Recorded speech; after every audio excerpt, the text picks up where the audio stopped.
Hey, welcome everybody. Welcome back. We're coming to you live from the 2025 Handgun World Shoot in South Africa. And as we've said earlier on, we're going to keep coming in and out here during the next, certainly the next couple of days as we figure everything out. We've got a camera down on the area that we weren't able to get to beforehand where we've got some American shooting. But before we get to that, we've got Troy with us here. Troy from the U.S. Welcome, Troy. Thank you. Good afternoon. Good afternoon. Yeah, it's kind of funny. We never know what time of day it is for us. It's 1:30 in the afternoon here, and it's what about just waking up and 4:30, 5:30 and all. yeah, back home. So Troy, talk a little bit about this. This is how many world shoots have you been to? So I started doing this at 2014 World Shoot, so 14, 17, 20 Wow. Thailand, and then this one, or 22 in Thailand actually, and Well, then this one. So that's 5. it's great to have you here.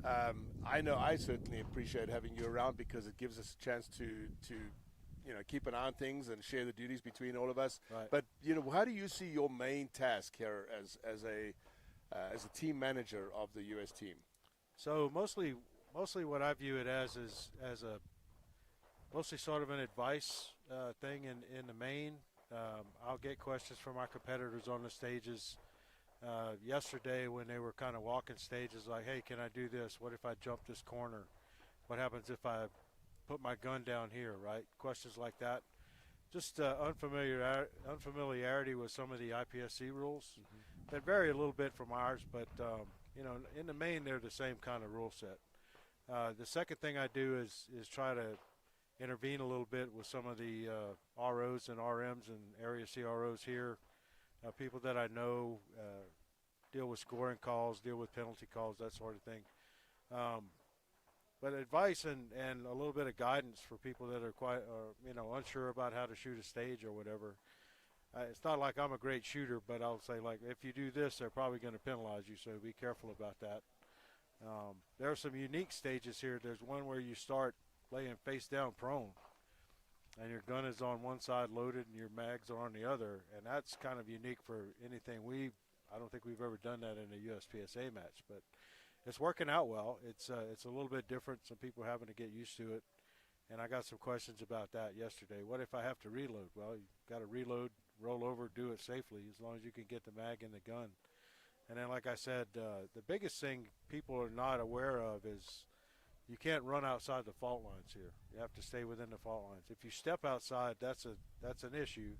If you leap across a corner or break into fault lines and don't touch the ground, then you're good to go. So I got a lot of questions about that yesterday. There's one stage where it looks like you could make that leap. I certainly couldn't, but I think some of our more athletic shooters here could do it. So we'll see how it works out. So we've got a stage up now. Just so you guys out there know, we're not actually at the stages. We're in the production vehicle to the north side of the range. We can obviously see what you can see, so we can talk a little bit about it. That's stage 2 that you're seeing right now. I think we've got some USA shooters. That's somebody coming across there. It's kind of hard to see. It's bright here. We'll try and get more information on who's actually coming up. And as we get more into this whole process, I actually have a scoring system in front of me, which we were given access to. And we're going to be talking about some of that as well as we go into it. Trey, we've got a lot of new shooters on this team, and this is obviously the pre-match. I think, if I remember correctly, 60-ish, 60, 61, 62. What's your advice for a new shooter showing up here? I mean, I know they're all nervous. They've been telling us this. They've been waiting for months for this. This is the big leagues. Right. So obviously, basic advice would be maybe download the IPSC handgun rules and familiarize yourself with those. There are some fairly major differences. One of them, obviously, is you have to stay within the fault lines while you shoot, or even while you're traversing between targets, you have to stay within the fault lines. The second one is the range commands differ a little bit. If they want you to load your gun, the range command is load and make ready. If it's an empty start, it's make ready, where in USPSA we simply say make ready for everything.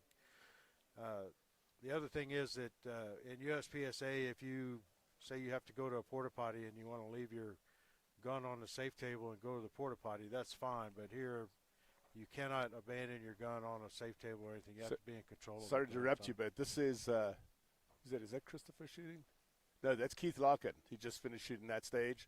Now, we're not totally 100% live with scoring yet. We will be here probably some stage today. We actually have access to it, but we're still figuring out how that exactly works. But we will be able to tell you probably from the next streaming from tomorrow. We'll look at that and be able to actually analyze, and we're going to be able to feed all the splits and all those times and everything up to that. This looks like Greg coming up here now. He's the next shooter. So while we're looking at Greg, and we'll stay on this shot, I think, guys, while we're looking at this, so one of the things they're very, very strict about in IPSC is being on a stage. Correct. Right. You can't walk the stage prior to your assigned walkthrough time. They'll read you the stage brief, and then you can walk it. And they're very strict about only the on-deck shooter walking the stage right now while they score and reset. Another thing about the scoring is they use a lot of hand signals, and they do a lot of pre-scoring. So some of these stages, you'll see them, they'll have 4 or 5 of the targets scored by the time you finish shooting. So it's also important to get a delegate to, they will let you have a delegate to follow along and make sure that scores are being called out correctly, et cetera. So many of our shooters aren't familiar with the IPSC hand signals, and a lot of times if it's done in silence, you don't get to see what they're calling. So I actually just was, while Troy was talking, and I was able to pull up the, what happened there? Did he shoot that already? Mm-hmm. Oh, okay. Sorry, I was looking down at the monitor. So I was able to pull up Keith. Keith just shot that stage. That's stage 2. Shot in time of 8.98, and he shot 11 alphas and 1 Charlie, which is a pretty good run. We will also, as we go more into this and I get more of the computers set up, we'll be able to show you guys the scores as they come in, but also be able to analyze them to see where they place in the match, which we've never been able to do before this. In fact, all of this is brand new to us, brand new to IPSC. It's pretty cool to be able to see some of these things. As the competitor hits the submit button, then that gets sent through to us. All right, moving across to, looks like to stage 3. I think Christopher's actually at that stage. So one of the things that's been important is that I actually haven't been on any of the stages because I'm a competitor later in the match. So I have to stay off the stages, and so I didn't even walk stages yesterday with Christopher because I didn't want anybody to think about that. That's something that they're pretty strict about here too, right? But when you say walk stages, all you could do was walk behind the barrier line. You can't get out on the fault lines and walk the stage. They won't even let me go out there, and I'm not shooting the match. So they're very strict about that. It's kind of a, you got 4 minutes to make your plan. Do what you can in that 4 minutes, and you should be ready to go when they hit the timer.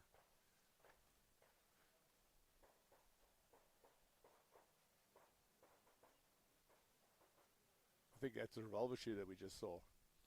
Yeah. Of course, one of the other things that we do is obviously people take hat cam videos, et cetera. So a lot of our competitors, by the time they get here for main match, will have probably a plethora of hat cam videos to watch to kind of figure out some of the stages. It's not exactly the same as walking it, and IPSC doesn't prohibit that. Yeah. The other thing that they do that we just recently adopted is video evidence on stages. So if you get called for a foot fault or a DQ or something like that, you can use your video evidence. USPSA just adopted that, and it's working out very well for us, I think. I have anecdotal evidence about it, but it seems like a lot of times it goes to the shooter, and sometimes it doesn't. Sometimes it's inconclusive, just like I've seen it at most IPSC matches. Either the video shows it or it doesn't, but it's a helpful tool. Mm-hmm. I had a question this morning about an RO using an overlay, so I approached the deputy RM about it, and he said, look, tell your guy to call us up. We want to pull the target. We want to score these targets accurately. We don't want to have anybody questioning whether they got a good call or not. Yeah. So the area CROs and the RMs at the match are there to try to ensure a very accurate and consistent match, and that's what you should do. You should not want to be that guy that calls for an overlay. Call for the overlay. Call for the target to be scored by somebody other than the RO. Yeah, that's actually a really good point. It's one of the things about IPSC I really like is that the ROs on a stage, they don't get into a lot of discussion about a target. The moment you say, well, we want to look at this thing, it's like, okay, they pull the target, they have other targets ready to go, and it's really fast. They literally, they got to move. They've got shooters. I think the cycle time is 2 minutes between load and make readies. Right. They have no time to sit there and argue for a minute about a score. And the CROs, which are actually the area CROs, so they don't have a stage CRO, they have an area CRO. They are meticulous. I mean, they have magnifying glasses. They'll take a picture of it. They'll sit there for 10 minutes trying to figure it out, which is, in my opinion, a really good way to go. And I'm not saying what we're doing is wrong. I'm just saying that I think this is something to strive for, obviously, assuming you're with the staff, because you're getting a more experienced look at the target. And we just want the scoring to be right. However it lands, I just want it to be right. I don't want the ROs influencing a match. So it's a really good way to put it. But that's a good point. They set a very short turnaround time on their stages because they want to keep everything rolling. They have a very ambitious schedule here, I think. But we started shooting at 6:30 this morning, and they're going to finish up about 5:30, maybe 6 o'clock this afternoon. So you're looking at a good 12-hour day of ROs being on the range. Of course, not every zone is shooting right now during the pre-match, but during the main match, everybody will be busy. So they do try to maintain that schedule, which is a reason that they pre-score a lot and why they have 2 or 3 ROs out there scoring, split scoring stages. So they just want to get it done. I see Gregory Clement. We haven't seen him on video, but I'm watching the scoring system here. I see he's looks like he's winning stage 1, 2, and 3 so far. Wow, which is pretty awesome. And I'm gonna put a big asterisk next to all of this because, like I've said, we're still learning the system. I'm still learning the system. So I might not be totally correct in that. Christopher just shot stage 3. We didn't actually see him on video, but he dropped a couple of deltas, but looks like he had a really good time, which is his style of shooting. And as we get better, I think I mentioned this earlier on, Area 1, which is where these guys are shooting now, we had to figure out earlier on we didn't have a really good camera signal down there. We're having to use special cameras that are able to transmit from the camera back to us using like the NFL type stuff, the actual broadcast transmitters. Right. The Wi-Fi thing on this range was a disaster for us, for everybody really. We're not using Wi-Fi, and we don't have the ability to run cables all the way down to the end. There's no fiber or anything like that yet. So we're kind of trying to do a broadcast using, I can put this, using kindergarten tools, but it's we'll figure it out. But anyway, earlier on when we weren't able to get down there, we did the tech guys, which are really awesome at this. They did some stuff, and now we've actually got a camera down in the Area 1, but we're not down there. We're way to the north side of the range. Right. Maybe over the next couple of days we'll be able to do that. We know when we shoot the Zone 3, which is the one right behind us, which is not being used right now, here we'll be able to take microphones to the stages and get interviews with people. And for those of you wondering, right now it's obviously Troy and myself, but as the match gets going, we've got a bunch of people that are going to be coming in to do commentary with us. We've got a lot of our top guys have volunteered. A little bit of pressure from me, but It's like, hey, you guys got to step up and do your thing. I mean, this is our sport. This is everybody. It's not about one person. It's about everybody chipping in and helping out. And literally every single one of them, JJ, Casey, Christian, sorry, not Casey. Casey's not here, but Christian and Aaron, Bill Drummond, all those guys have offered to help. So they're going to be sitting here helping us do commentary. It's also an international broadcast, right? A lot of people, I saw you chatting with the Brazilians earlier on today.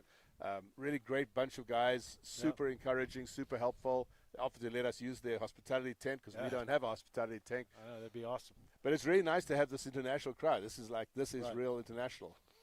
Yeah, we talking to one of the Norwegian ROs earlier, and a guy from Estonia stopped by and visited. So all the Filipinos came and said, hey, and we've got a true international crowd here, and it's pretty amazing, really, that everybody's doing the same basic thing. Mm-hmm. So you don't have all these differences in infighting and in politics that you see at some places in the U.S., right? Everybody's kind of pulling in the same direction. Yeah, that's actually very true.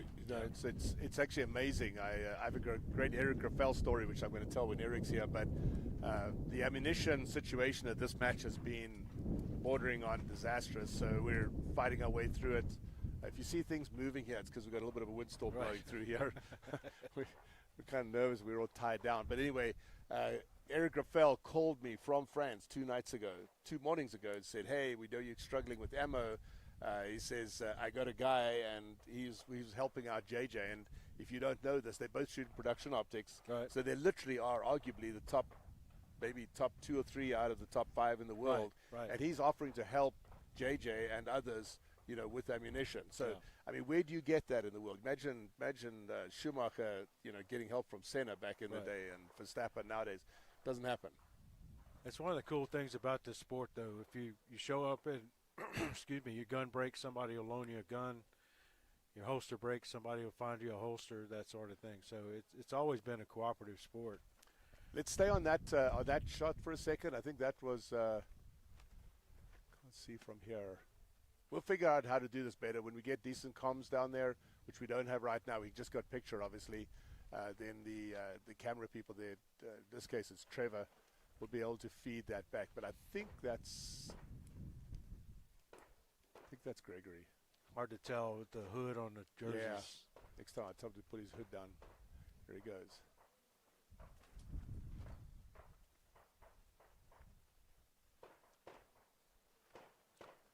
Yeah, so this is one of the other long courses. So IPSC follows a 3-2-1 format, 3 shorts, 2 mediums, and 1 long.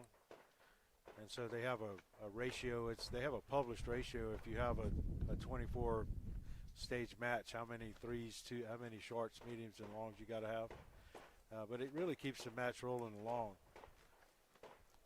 And one of the things that one of the ROs mentioned this morning was timing on these, right? So you might have the longer stage running a little bit overtime, but you have a little pickup on the shorts. So what they look at is that area running on time. If the area is running on time, they don't really concern themselves if one stage is lagging a little bit or not. But they have plenty of helpers here. They have, right now they probably have 3 or 4 ROs on every stage, because some of the ones that are not working the idle stages are helping out. And they have 2 or 3 other helpers on the bay also. So they're taping and resetting and painting and doing all that stuff. So they pretty much stick to their schedule. The PCC mini rifle world shoot was like that, and we were kind of, I don't know, anxious at first that their timetable was pretty ambitious, but they stuck with it, and they actually finished early on the last day. So I was trying to see if I could see his time. Like I've said many times, I think he was on stage 4. Yeah, we've got another U.S. shooter up. It might be Sam. Has he got shorts on? Can Yes. you see that? I think it's Samuel Nelson. We will get much better at this as we go.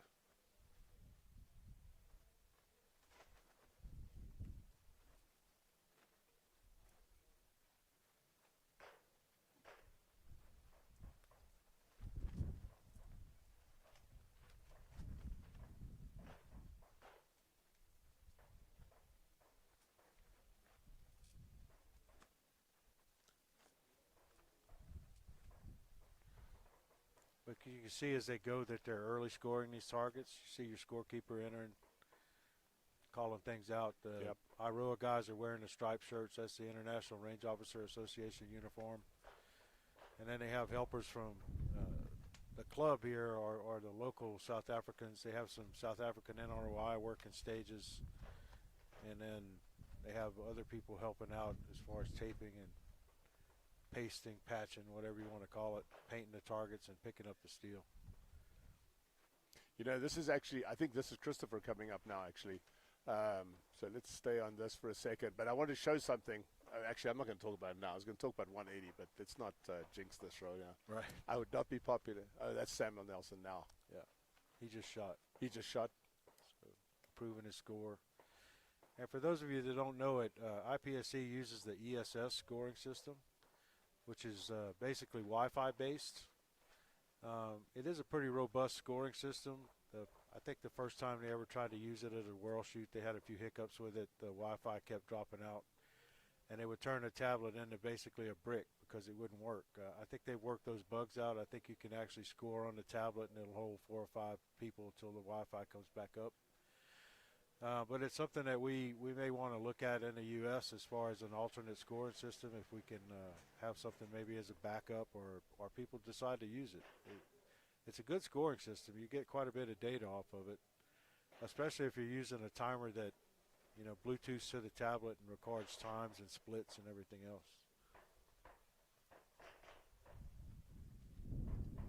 That is Christopher.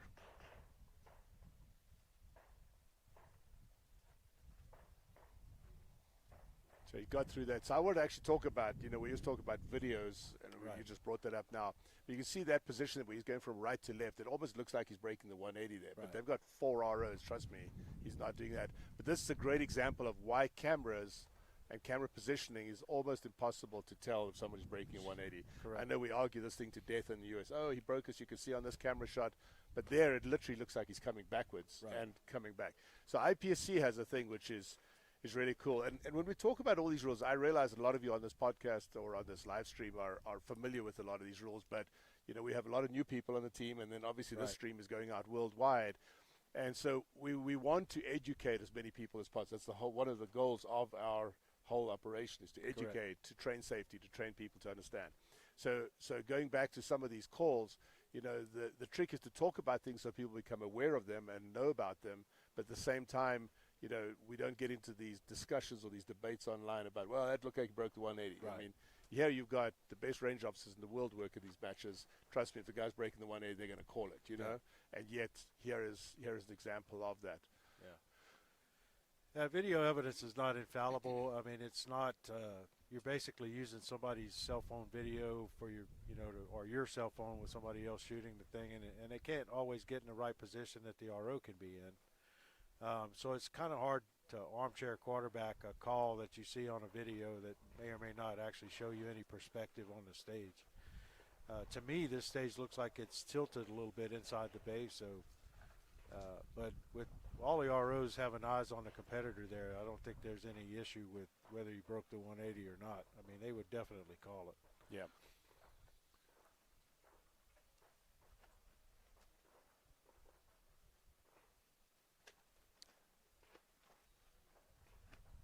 So we should get Christopher's score here in a second. There it is. That was stage 3. I think he just shot. He shot a time of 18. He had 2 deltas. I saw him come back at a target on the right-hand side, so it kind of made me nervous because I thought he had a mic there that he made up. Might have been, but that might actually have been the 2 deltas. He shot his hit factor of 7.5. In stage 3, 7.5. So the best we've had so far on that stage is an 8.7. That was Gregory Clement that shot that 8.7. So Right. Christopher's roughly 1 hit factor off that. We're going to actually stream these scores into our stream here over the next couple of days once we iron out all the bugs. We have a lot of technical equipment here that we're getting used to and getting familiar with. Right. We're operating out in the middle, pretty much the middle of nowhere. I mean, Nowhere. this is bush around us, guys. We're working through a Starlink. That's actually the one I was the most worried about, but our Starlink system is awesome. We're getting about a 400, 500 meg down and about 80 to 100 up most of the time. It varies.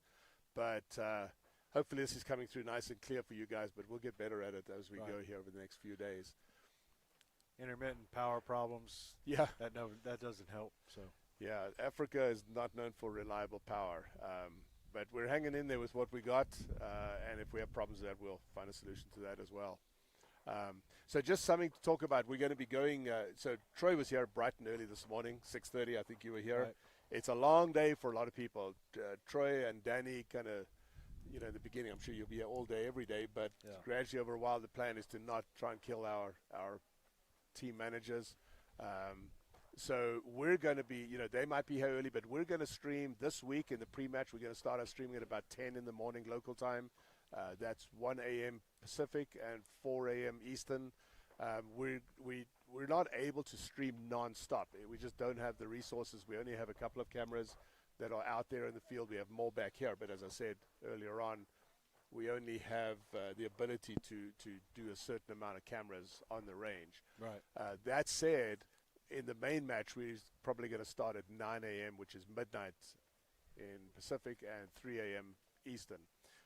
We do plan to have this put together so that we actually have a nice, clean stream that will be loaded or will be up on Vimeo and or Rumble. We have an issue with that. The hotel's Wi-Fi is literally non-existent, and we can't do anything to this. We can't tear this down and move it to the hotel to upstream at night, so we're working on that. But as we get more into this will get better and better, and just ask for your patience in doing that.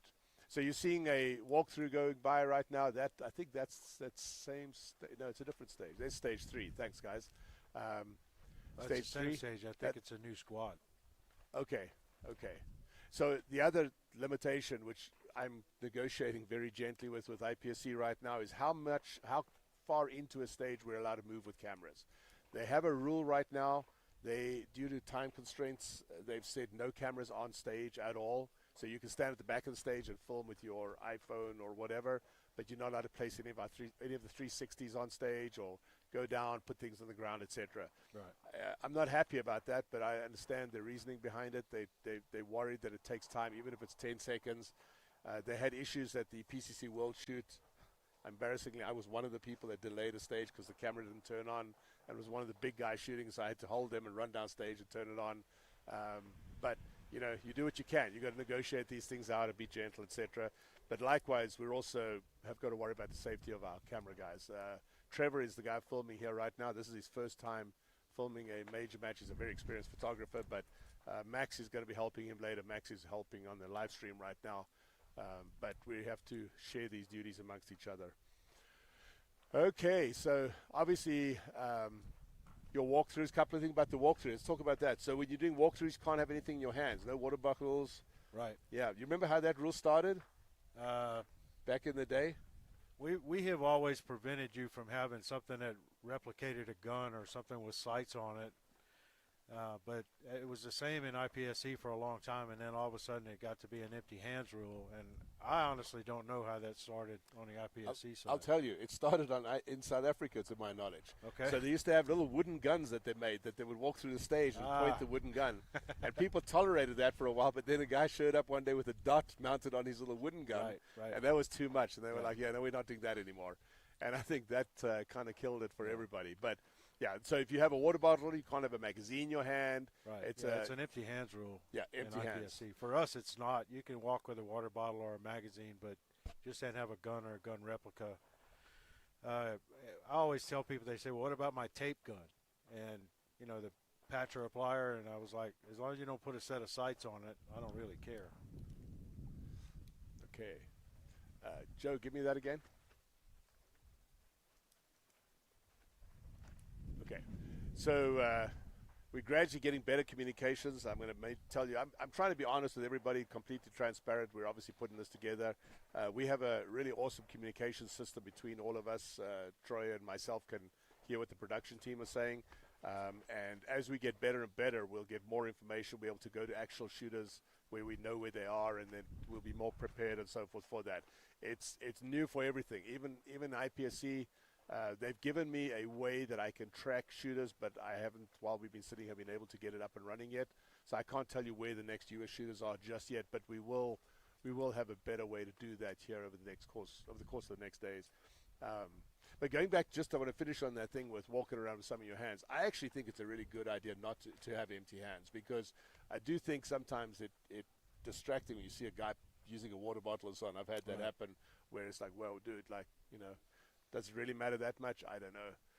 I think walkthroughs a lot of times get really, you get people really caught up in a walkthrough, and for the most part, these are not that complicated stages. Right.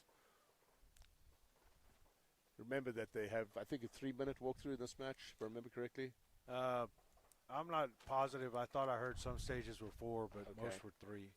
So, when you have 8 shooters, so these squads, I think these squads are actually less, the pre-match squads, but in the old days, you'd have 16 shooters on a stage. Right. And 3 or 4 minutes for 16 people was very, very short. I mean, you often got to see the full length of a stage, walk through the full length once. And that's really not enough, especially if you're a relatively new shooter. That's still, you're still in the panic. And when I say that with all the love in the world. But when you show up at a world shoot, level 5, you got months and years of preparation. I'll tell you right now, there's a lot of people who walk out there that are in a state of like complete zoned out on the first few stages. It's and when the range officer says, okay, 3 minutes, and it's actually never 3 minutes. They actually want to start shooting at 3 minutes, so it's almost always like 2:45 kind of thing. If you're the next shooter, on deck shooter, then at the beginning of the stage they'll allow you an extra like 30 seconds to walk on your own, which I think is a really good rule. It's not always applied in the US, but I often will encourage range officers, hey, give the guy another look, a clean look at the stage so you have competitive equity. Well, and sometimes the first guy up in the U.S. will just take that additional walkthrough. Yeah, right? yeah. Nothing wrong with that. We don't force them to come back and start, and it solves that problem a little bit since they're first. They get an additional little walk.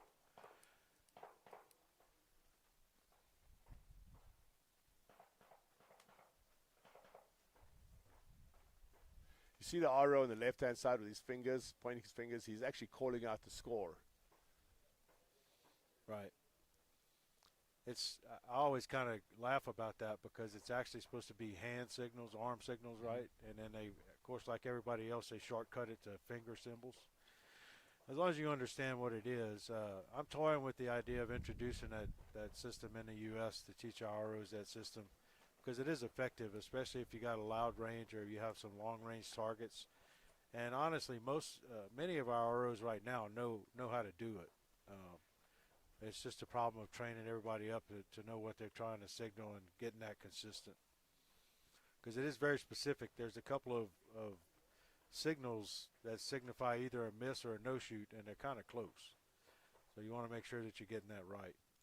Yeah, and that's also another thing. As a competitor, I always laugh because I always ask people, so what was your score on that stage? And then I go, I don't know. And I'm like, you just hit submit. You have no idea what you shot. Right. We really should pay more attention to that because often, everyone's capable of making a mistake. There's often things that snuck in or sneak in. Right. Now, one of the things they are doing, Troy mentioned this earlier on, they are using sync timers they use sync timers at the PC World Shoot, but not on every stage. Right. But at this match, to my knowledge, they're using on every single stage. Special Pi, Jose Bellino is the head of stats and the deputy NRI. It's one of his pet things is to have these sync timers, and I'm a huge believer in that.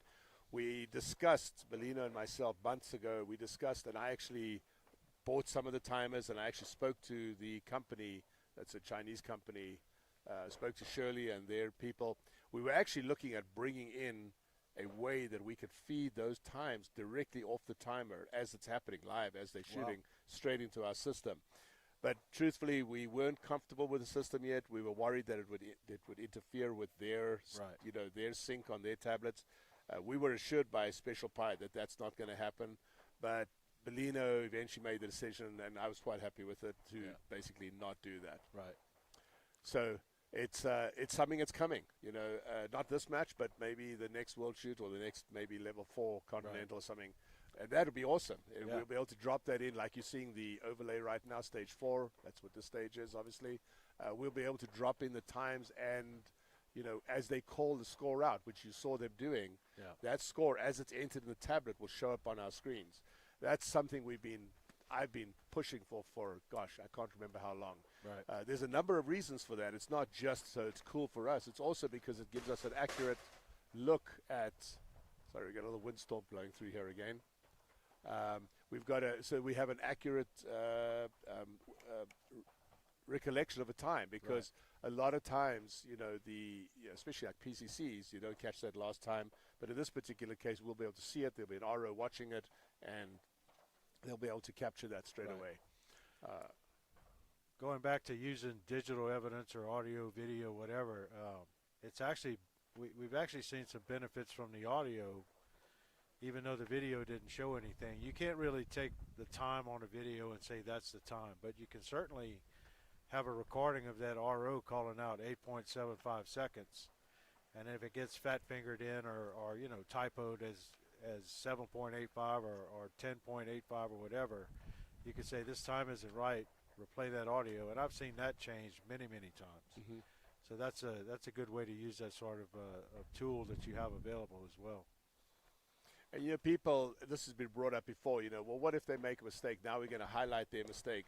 I don't think anybody really has an issue with that. If you make a mistake, you're going to own it, you're going to fix it, we're going to get it right. I think that's been overrated in the past, and as we've seen, we want it to be accurate. You've got to look after your ROs, make sure they're fed and watered and looked after so that they're fresh. But at the same time, they also want to score. They don't want to be there in a position where they somehow made a mistake and it caused a change in scores. So I think all of this electronic assistance that we can provide to our staff, so they don't have to worry about that. The fat finger thing, that's as old as the hills out there, But if he has the tablet in front of him and he has a timer in front or the display, Guy hits it, it sinks straight into that. He verifies it. He calls a timeout. They verified.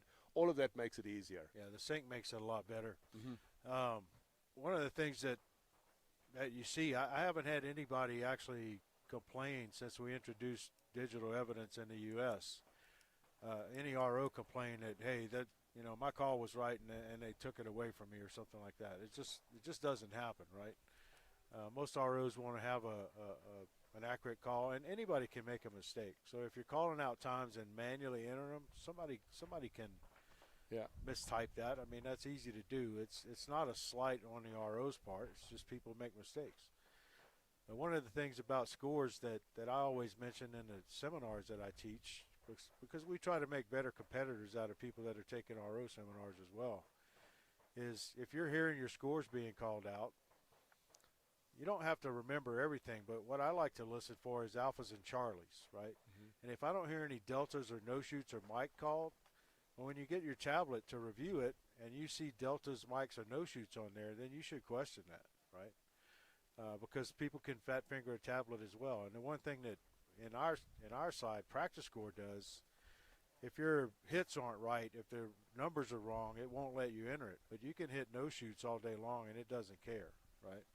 So that happens too, because people get a piece of their finger or hand over on the no-shoot button and they've assigned you a couple of no-shoots that you didn't shoot.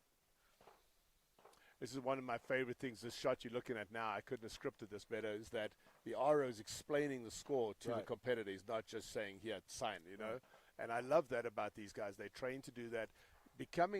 Talk a little bit about how they select their staff, the RO staff, for a world shoot.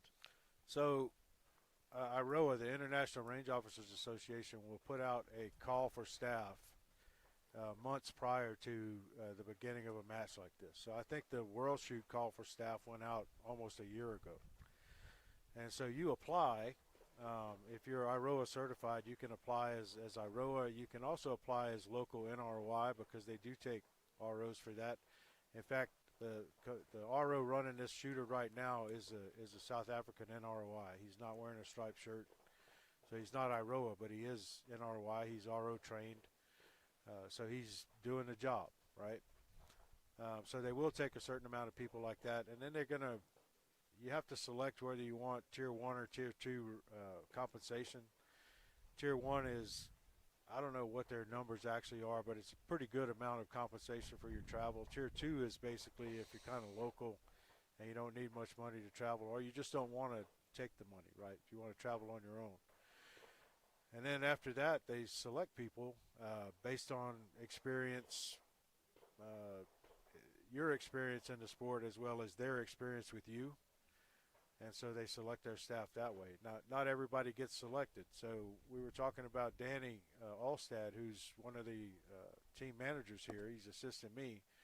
He applied for this match, but he didn't get selected.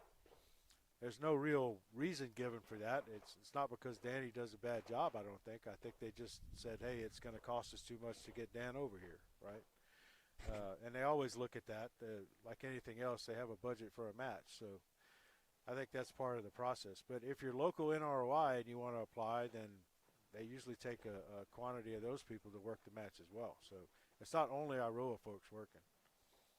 And a second ago, you saw those people walking with the yellow jackets. Those are actually the resetters and the helpers on stage, because World Shoot, they don't allow anyone on stage that's either not shooting, in other words, and or on deck. Everybody else got to stay off the stage. You don't reset. You're not allowed to quickly go take another look at the stage. This actually might be our USA group. Trevor's trying to get in there past them. He's being too polite. So who's that he just walked past? See if we can get some names here. That's Marcy on the right. Recognize the blonde hair. Marcy had issues getting her gun in. They're doing a walkthrough, obviously, or stage brief now. Stage brief. Just to divert for a second, getting the gun permits and everything has been a significant challenge for us, and I'm being nice when I say that. It's been many sleepless nights for me, but we're almost there. I think we have 8 more to go that have not got permits and that we're working on. So if you see me glancing over my phone, a lot of times it's messages I'm getting about that. There's an 18-hour cycle from when people leave the U.S. until they get here. and so a lot of times they leave and they'll message me, okay, I'm getting on a plane, and then we'll organize something over here to help those people. That's one of our two. No, that's Reina. I think that's Reina. Right. That's shooting there now. So one of the things that they'll do here that we don't, we try to emphasize sometimes, but they will tell you start position is this and this as demonstrated, and they will either have a range officer demonstrate how they want you to stand or where they want you to stand, or they'll have a picture of it. And that's how you're going to do it, right? There's no variation in it. The default for IPSC matches is standing erect, which is straight up and down with your wrist below your belt or your hands naturally at your sides. That's how they describe it. And most of their start positions are like that, but if they have something different, they will definitely demonstrate that for you because they want everybody to do that. And that's a matter of consistency. It's important to get that right. So we try to emphasize that in our classes and telling people, when I review stages for sanction within the U.S., I'll read the stage briefs, and sometimes they'll have a very descriptive start position, and I'll recommend it, hey, you should just demonstrate this and make sure that everybody's on the same page. It also puts your ROs on the same page as well. So.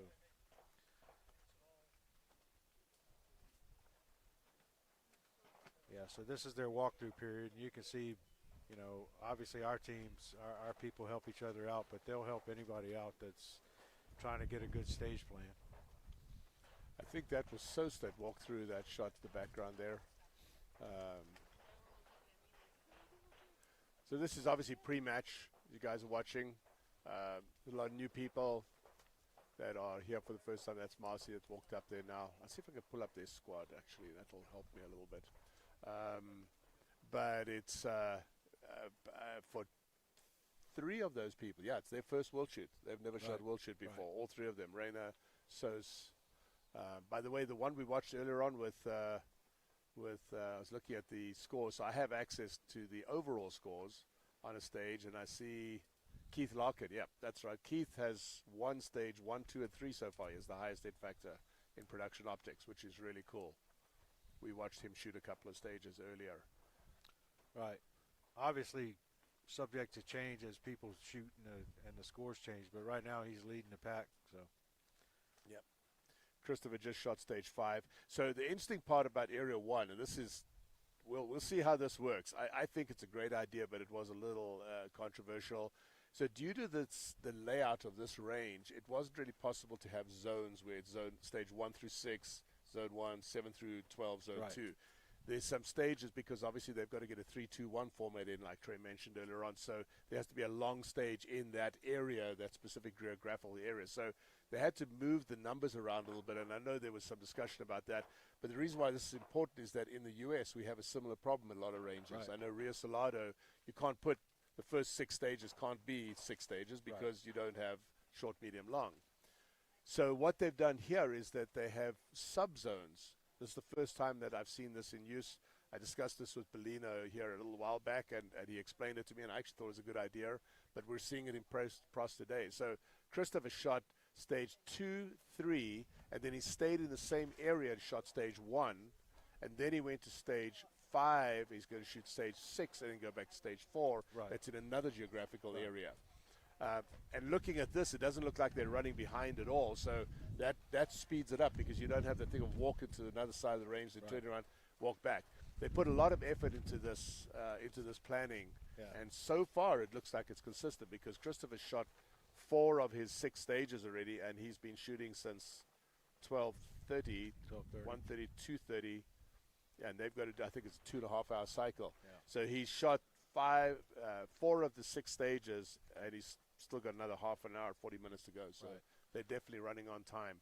So they're using their subzones as a zone itself. Yep. So they rotate within that small zone, and then they move to the other half of that zone. And looking at the map on the side of the van there, Area 1 is very spread out. So 1, 2, 3, 4, then they turn to chrono, and then 5 and 6 are sort of segregated way on the other side of where the stats building and everything is. So it's a little bit of a hike over there, and I can see where that would mess up their timetable if they tried to do that in a linear fashion. Yeah, there was some confusion about that. I had to explain that to a few of our people. So if those of you watching this that are still shooting, just keep that in mind. It sounds more confusing than it really is. Once you're on the ground, it's pretty easy. And as far as the map, the range map that Troy referred to, our production guys are going to have that up and running probably by tomorrow in our sessions. We're kind of easing into this, one piece at a time. It's a lot of gear, and everybody's got to get familiar with everything. And then also we've got to worry about the safety of our crew as well out on the range and so forth, because some of the cameras are in positions that in the future will be in positions that are not accessible. So it looks like Trevor's able to get closer on this. It was just a quick shot. We actually also have drone footage that we got permission to shoot of each of the stages close up. We shot that late last night. Max, our editor, is working today on the live stream, so until we get familiar with this, he's not able to do much editing. He actually worked till midnight last night. These guys are amazing. It's taking we have a big crew, so to speak, but a small crew really, that's having to put all this together and then kind of get it out to all of you out there. And so as we get better at it, we'll have more data and we'll have more information. We also ran into a TV thing yesterday. It was quite funny. Right. We one of our monitors got damaged, unfortunately, in transit, and when we were putting it up, and so Troy and Danny ran out to go get us a couple of TVs, and they ran into a problem. They wouldn't sell you a TV. Right. Wouldn't sell us a TV because we didn't have a TV license. And I never heard of that, right? And then you have to be a South African citizen to get a TV license. Yeah. So neither one of us qualified for that. Your accent kind of gave you away, did it? Pardon? Your accent didn't come across South African? No, it didn't come across. No. So, but there was a solution, right? Right. There was a solution. They sent us across the mall to a store that didn't require that. So I'm not going to question how that works, but they sold us a couple of TVs. So. It was one of those Chinese places like the ones you see up in Czech where you go buy anything in the sun. Right. So yeah, it was interesting. The store manager was like, "Yeah, I can't do this, but if you go across the mall to that store, they'll sell you one." All right, thanks. So there we went. So I want to mention as well, we want your feedback on this. Just be gentle. We're working on it. So we just got a message from Christina. This is for my production guys that are in the van. They're not out here with me. That we zoomed in a little bit tight. So maybe Max, you can come out and zoom out a little bit on this camera shot. But yeah, it's getting used to these local things are right. a challenge. Right. We've had to adjust a bunch of stuff, and we didn't know what we were getting in for when we came out here. This is we're getting there, and it'll get better. If you're wondering, all the U.S. team have the Team USA shirts. They're required to wear their Team USA uniform. That's part of the deal when they sign up for this. And so anytime there's a USA shooter, they will be in team uniform. Right.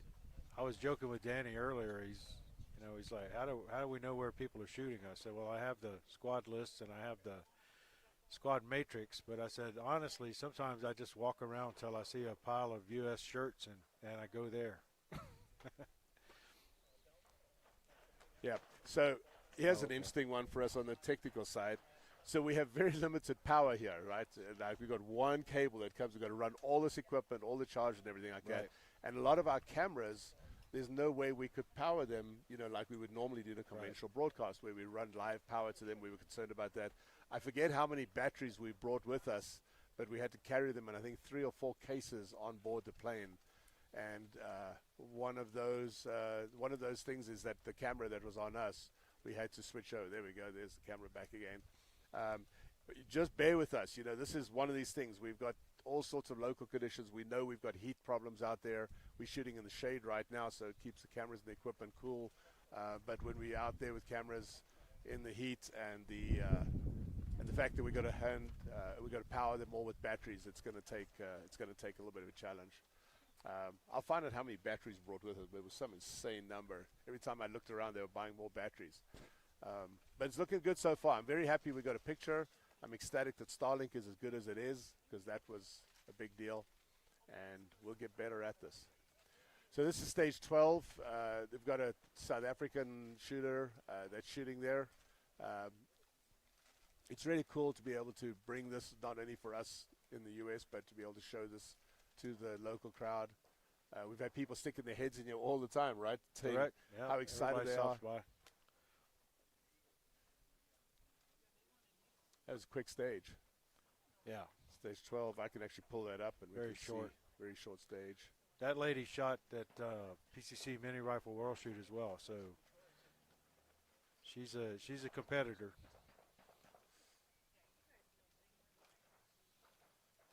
Okay, I'm trying to pull that stage up.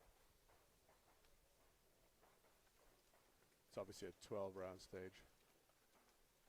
So we got some drone footage from yesterday. Oh, my guys are getting this together, our guys. So yesterday, as I mentioned earlier on, we started talking about the drone thing. I don't know if I finished that. They allowed us last night, or just before after they shut the range down, but before the range got kicked out. Right. They allowed us to come in and shoot video with the drone on each of the stages. If you're wondering, yes, we have a drone operator license. Is that so? You have to have one here, like a TV license. Yeah, like license. You have to have a commercial drone license, and Max is a commercial drone operator. He has a license that he got from the FAA. It's quite a test, from what I understand. It's not just like sending your $40. Right. I think it cost us $600-700 to get all that done. But anyway, the cool thing about the drone is you get to see a different shot. And I had to agree, obviously, that if we use the drone, we weren't allowed to show the footage until the match actually was underway, because obviously that might give somebody an advantage. And we had a RO and an RM keep an eye on us while we were doing that, so there was no discussion about it. And it's important to keep that in mind, because we don't want anyone to say that we have a competitive advantage. Right. This stream is going out to anybody that wants to watch. It's international. Obviously, we're focusing right now on the U.S. shooters because they are shooting. But as we get into it, we'll have others as well. And we are going to do some interviews with other nationalities, as we said earlier on. Looks like the ROs are allowing Trevor to go on stage, which is nice. Trevor is our photographer. Earlier on, they were saying we can't go onto the stage itself, so he snuck in there. Yeah, it looks like he's actually maybe not all the way down range, but he's up to the fault line. So yeah, on this stage, that's not a bad spot to be. We got a little bit of wind blowing around here. Yeah, very windy out here. Backing it down. Guy called Mike.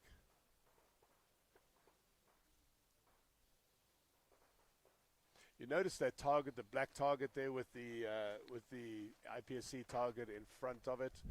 So they have a lot of these targets that are actually encased. They have a frame around it, a metal frame. They're paranoid about ricochet. In fact, I remember 2 days ago, I was with the RM, and there was a ricochet came off one of the stages. They heard it, and they shut the stage down immediately. Right. And they all went in there, and they determined how it was happening. They got sandbags. They changed it around. I wasn't there, but because, like I said, I'm not on the stages myself. But they're very fussy about it. I think that's actually a good thing. It's something we're seeing more and more in the U.S. I mean, St. George ran into major problems. They spent millions of dollars fixing it because they had ricochet issues there. We saw that same situation in Czech Republic with almost shutting down one of the main ranges with the World Shoot because of a ricochet. And I think it's something that all our rangers should be paying more attention to. So to go back to that target, they have targets with traps built into them. I can't see from here if that is one of those, but they do have them. And then they also have targets. If you look at that steel on the left-hand side, there's a popper at the left there. It's got a shroud around it. It has a shroud, it keeps the sideways and vertical spatter from going anywhere. I know this morning I was in zone 2, and they brought up a bullet that had fallen into a bay, and they got to looking for where it came from. And I've seen them remove several rocks because these bays are where I'm from in South Louisiana, we don't have any natural rocks in the soil, so it's just dirt. But when it is rocky, like it is here, then you could be impacting a rock that's a couple centimeters deep in the dirt, but it's still bouncing bullets out. So I've seen them remove a lot of rocks. I've seen them put some sandbags up. very conscious about bullets flying out of ranges. Even if it bounces and hits somebody, it could hurt them. So I think that's a good thing, and I agree with you. You need to take that as a safety precaution. And that's one of the things when I first approached IPSC about this broadcast that President Vitale actually brought up. He said, "Can we talk about the safety in our sport? And can we talk about educating?" And I absolutely believe that's it's one of the primary purposes to us streaming is to be able to educate people out there and so on. I mean, safety is critical to us. It is in my opinion, it's the most important facet of the game. It's in the creed. We're not playing with paintball guns out here. We're playing with live ammo, and so it is important that you're conscious of where those bullets are ending up, even if it's bouncing out of your range. And you don't want to break in windshields in the parking lot or striking somebody's pet or something like that. It's just not a good idea, because once you fire that round, you're never getting it back, right? So. Just to let you guys know, the reason why you're seeing so much of Troy and us right now is not because we're pretty or handsome, but it's because we're changing batteries on the cameras, and that's just one of the things we got to deal with. We don't have live wired, hardwired cameras. We have some, but we're actually not running them today. The hardwired cameras are right behind us. This stage is kind of blown out here. Behind those have hardwired cameras. We'll be running them from later in the week because they're not shooting them today, so there's nothing to see. Right. So we just got to deal with the fact that we have batteries and we have to go back and change them. That obviously shuts down the camera. They're going to boot the camera back up again. They're going to resync the camera back into our stream, and that's going to take a few minutes each time. And just got to live with that. It's not just the cameras. The transmission devices. I'm trying to think of the name. It's the name of that. I'll try to figure it out before we stream. But those transmitters are high-end broadcast transmitters, and they suck up battery power. Eventually, what I'm hoping to do is put like our little 360 cameras that we wear. Right. You can actually connect the transmitter to that, and we'll be able to see the shooters running through the stage. Point of view kind of thing. Yeah, That'd be exactly. Great. Yeah. The only thing I got to do is find a bunch of shooters prepared to wear that battery pack, and that's hard. At World Shoot, everyone's serious. I don't care if you're shooting for fun. You're shooting because you care. But speaking of that kind of camera, that's something that we're seeing more and more of with the competitors wearing, so they get a point of view kind of thing of their video. But I've seen some ROs wear them as well, so that's not a bad tool to have.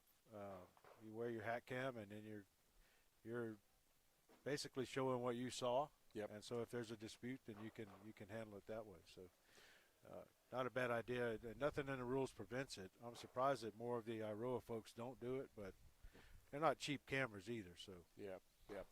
And you actually brought up something that reminded me, going back to the PCC World Shoot. So obviously our goal with this is we're at Handgun World Shoot in South Africa, but we're hoping to do this with other World Shoots coming up, and we'll talk about that over the course of the next couple of weeks. But at the PCC World Shoot, they were actually, with that berm rule, with you can't point your rifle above the berm, they were actually, when they had people that were DQing, they were looking at the videos from some of those, and some of those ROs had cameras. Right. And they were using those cameras to analyze or evaluate whether that guy really did do that or not. And they put quite a few people back in the match. So, they're really trying to find better ways to run these matches, and we should always be encouraging of that. I'm not just saying that because we are part of the USPSA management. I'm saying it because I think it's the way to go. Camera-wise, we're not to the NFL or Major League Baseball level of video evidence and replays and all that stuff. But I think as it evolves, we may be getting there at some point. Now, another important point is, like, as a competitor, you could not come and demand this footage to use as your evidence. It has to be your footage or a friend's footage or something. Commercial videographers like Shooting USA in the United States or Josh Fredlick's outfit. I always blank out on the name of it, but you can't go say, "Hey, I want that video," because they're probably not going to give it to you. It's just not done. But I've seen people mount cameras on walls, and they have 3 or 4 camera angles. So at some point we might have the ability to do that with GoPros or something on a stage where we do catch more of what's going on. So again, it's just a matter of having accurate calls and having consistent calls. Yep. And you don't see the NFL refs when they review it and get their call overturned having a fit on the field either, right? They called what they saw, and then it gets overturned, and that's it. So You also have about $10 million worth of cameras and replay well, that's equipment. true. Yeah. But the point is, it's not personal, right? It shouldn't be taken personal by an RO or a competitor. Exactly. It's just evidence. Something else on the subject of these calls, these cameras, is that we have sort of an unwritten agreement with IPSC that our cameras are not going to be used in any of the arbitration process. We are recording it. We have recorders on there, but we can't stop a stream and go back and replay something. We also don't, unfortunately, have the ability to replay at this point of time anything that we see or that we stream, because we're on a live stream, right? We don't have the ability to stop and rewind and so on.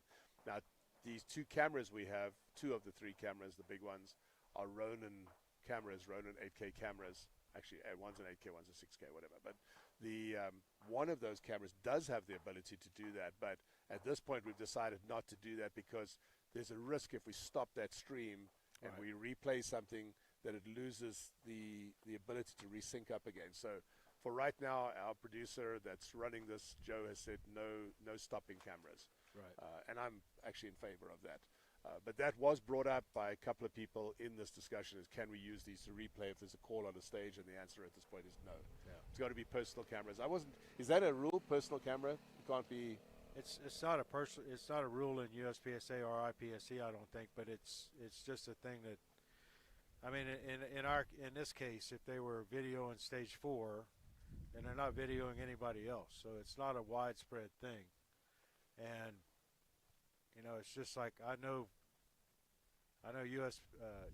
Shooting USA has deliberately and adamantly stated that we are not providing footage for that, right? It's the same thing if a range has fixed cameras, like I'm sure that Rio Salado has cameras on the bays. You're not going to be able to use that footage either, right?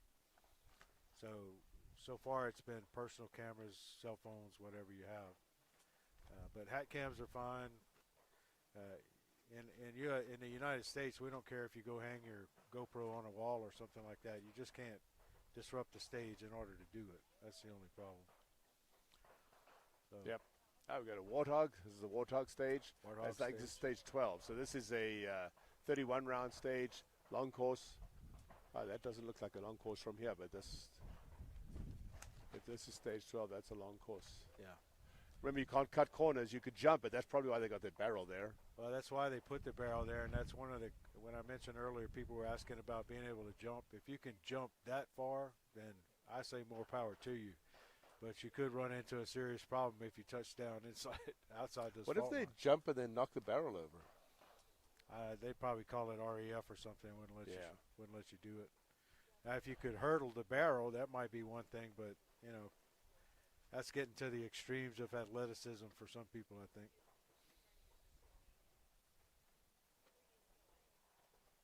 But it's an interesting thing. The other interesting thing I found about this range is there are a lot of bays that are grass. Some are hard packed soil. Some have a little bit of gravel on them, but it's a fine gravel. But a lot of the bays are hard packed grass, which is not something that you see that commonly at a range at a match of this level, right? And then also the interesting thing is some of the walkways that pass between them are bricked, right? They're almost it's just a landscape brick, but you're walking on a brick pathway. So kind of interesting the way that this range is constructed. Yeah, they've taken some heat, the range, over the last few days on some of their organizational things, but it is a very pretty range, you know, and it's been around for a long time. It's in the northern parts of South Africa, well, technically northern central. It's near a town called Klerksdorp. The other town nearby is Potchefstroom. That's where a lot of our competitors are staying. We have a big group of people here. We have 133 competitors, total of just over 200 people here in the U.S. Sorry, in South Africa. Yeah. I'm just looking. Gregory Clement has won of the first 6 stages. He's won 5 of the 6, so he's doing great. One of the requirements, or one of the things that I had to agree to with this pre-match, is I had to make sure that I didn't put anybody in the pre-match who was capable of winning a division. I did move Isaac Lockwood Oh, yeah. into the main match because I was nervous that Isaac might decide to come out here and crush it. I don't know if he could beat the big boys like Grafel and Eric and JJ and so on, but hey, you never know. He might want to have a discussion with you about that comment. Yeah, I'm sure he's going to have that discussion. That's okay. But I mean, it's okay because he's in the main match. If he'd been in the pre-match, that would have been a problem. Right.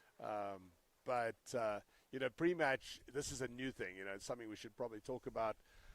When it comes to the organization of this match, they've taken some criticisms over the last few days on the ammunition side and various different things and so forth. But they also, there's something like 500 and something, nearly 600 people in the pre-match, and then the main match coming on. So it's a long time for ROs, and there's a lot of moving parts and so forth. But there's also there's some very good shooters in pre-match. They didn't get in the main match. We'll talk about our whole selection process here later on this week, how it comes about. For those wondering, we have not yet written the protocol. Troy's on the World Shoot. It was called the World Shoot Selection Committee. Now I think it's called the IPSC Selection Committee. But it's the same thing. There's like 6 or 7 of us on the committee, and we're going to look at how to do the handgun selection for the future because there are some complications. This combining nationals kind of made that tricky. But after this, when we get back to States, we'll be covering that. And how we go about selecting teams and so on going forward. Right. We've had a pretty good protocol set up for shotgun because there's a surprising number of people that want to shoot shotgun internationally. And so last Shotgun World Shoot, we had a pretty good showing there, and then we set up several matches that are standalone shotgun matches within the United States. They ran most of them under U.S. rules, but it's still a qualifier match to get on the international our World Shoot shotgun team. And then we're trying to develop a rifle component for that too, where people do standalone rifle matches so that you can qualify for international rifle matches, specifically the obviously rifle World Shoot. But there's kind of been a lack of interest in setting up standalone rifle matches. Now, as the rifle World Shoot approaches, we may have more people that want to do that, obviously, but it's sort of a peer pressure thing too. It's like, hey, I really want to do this. So you either set up a rifle standalone match yourself, or you strong arm somebody into doing it for you. There are plenty of ranges, I think, in the United States that would easily host a rifle standalone match. But so far we haven't seen too many in the works. A lot of shotgun, though. We had 6 this year, I think, shotgun qualifier matches. Yep. They've shot 5 out of the 6 so far. Right. I think there's 1 more left. And it's actually if you go to the USA, IPSC USA, I think it's called, website. I should know that, but if that's wrong, I'll have a look. If you go there, you'll see the scoring. So for the first time ever, the scoring for a World Shoot qualifier series is live online, so that you can actually see it. Because in the past, it was always kind of, I don't want to say it was done incorrectly or done whatever behind secrecy, but because I was the one doing the last 2. But we followed these protocols that are set up very strictly. There's a group of people that oversee that, so it's no one person that makes that decision. But a lot of it wasn't made public. Now we're actually making it public. Correct. And I will tell you, there's some interesting things brewing. Lena Mikulik is one of them. She's shot 2 qualifiers, and then on the 3rd one, she had I think her dog was, I believe, was ill or dying, and she left the match halfway through, so she doesn't have a 3rd match. Right. And so that's going to be a problem because obviously she's arguably one of the top 2 or 3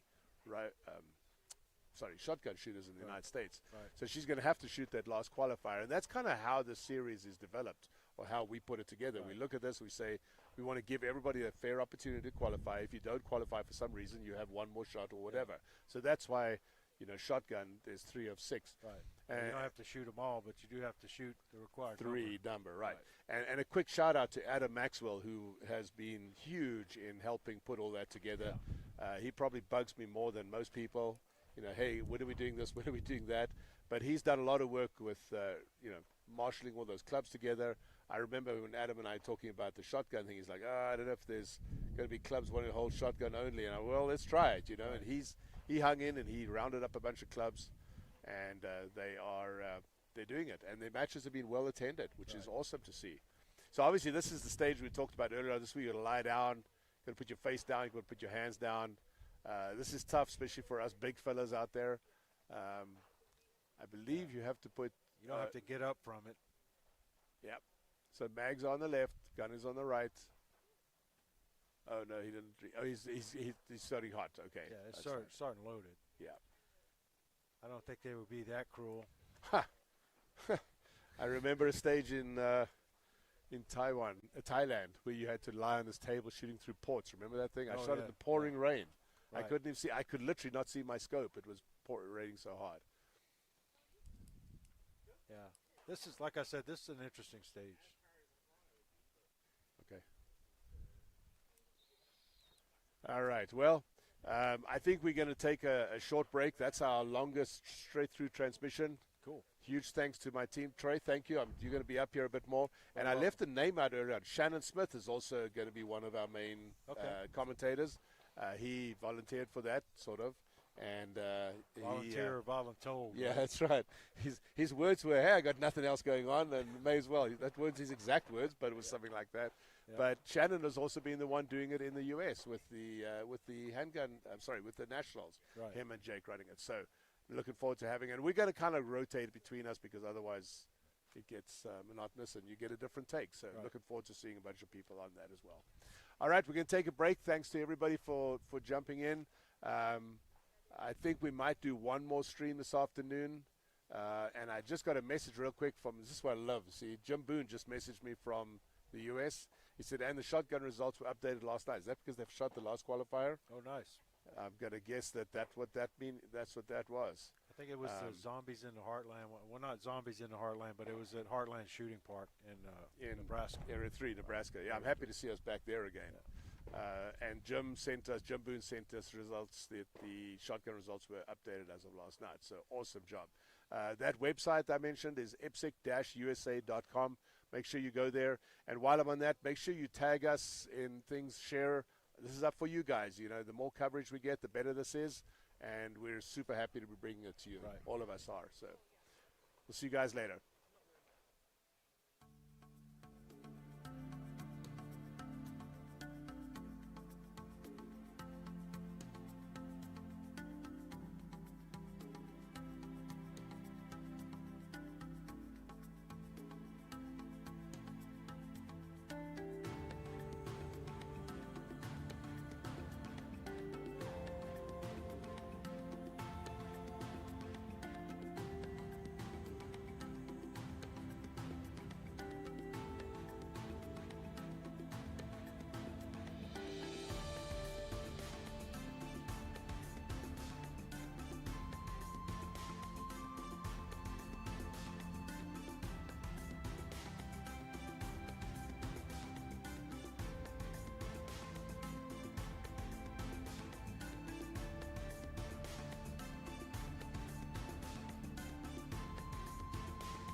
And we're back. And that was a short break. So quick. Yeah, so quick. We thought we were out for an hour or two, but we're not. We're back. But what we're going to do is we're just going to wrap up for the day. My crew are still getting over jet lag. They got it literally 2 nights ago. The last 2 days has been very, very tough on them. So we will be back tomorrow, obviously. We'll be back at 10 SAST, which is South African time, which is 1 a.m. Pacific time and 4 a.m. Eastern time. Anytime I get that wrong, just correct me because I got to think about it. Something that just came up, somebody was asking me online about some questions. I'm not going to get into that right now, but we want you guys to send us questions, and I think what probably is the easiest is through Instagram. Just post some questions, and we'll make a note of them and try to get back to you guys. The whole point of this is to educate, show you what's going on, be able to talk about different things and so forth. I really want feedback. You know, what do you like? What don't you like? Be nice. But anything you want to say to wrap it up? No, I mean, I think if you're interested in doing this sort of thing, if you want to get into international competition, there are a lot of international competitions that are closer to the United States, obviously, than attending a World Shoot in South Africa. But in the Caribbean, Puerto Rico, Canada, even if you go over to Europe, if you like to make that pond hop, then that's fine. But just get your feet wet with it. But try to understand the IPSC rules. Try to understand some of the IPSC procedures and the way that they do things, and be patient, because they're obviously organized a little bit differently than we are. And I mean, at one of our nationals, I was thinking about that earlier. It's complicated enough with 400 to 600 competitors, right? But with a pre-match, pre-match, and a main match, and 1,000 plus, right? How many competitors do they have at this? 1,762. 1,762 people. It's a Herculean job to organize all of that, get the squatting right, get the schedule right. So if you're going to participate in it, you just got to be patient, right? And can't really get bent out of shape if you're not getting squatted where you want, because they have 1,761 other competitors they got to think about besides you know. Yeah. And sometimes the coordination lacks a little bit, but it's just people. It takes people to put this on, and sometimes not everybody's on the same page. But overall, by the time we're done with this match, I'm sure people are going to be saying, man, that was a great match. Everything went fine. There's always a few headaches at the startup. But, again, we're at the pre-match right now, so main match should be going a lot smoother than we've seen. Yeah, and on that subject, the main match is going to be from next week. We have the opening ceremonies on Sunday. Right. And we have the main match starting Monday next week from the U.S. So everybody gets a little break to kind of reset, and they can adjust the things that weren't going quite right, and hopefully everything will turn out perfect. 1767. Wow. That's the official number. There it is. We're looking at it now. We'll talk about the different divisions. Really interesting. Production optics. Yeah. That you guys think about this. Who do you think had the most shooters in the match? And I think we're going to wrap it up there.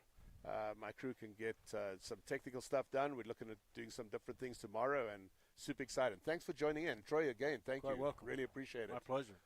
This is going to be awesome. Yeah, we just had to put Danny to work watching the squads while I talked with you, so that's good. Team effort. Team effort. That's right. For sure.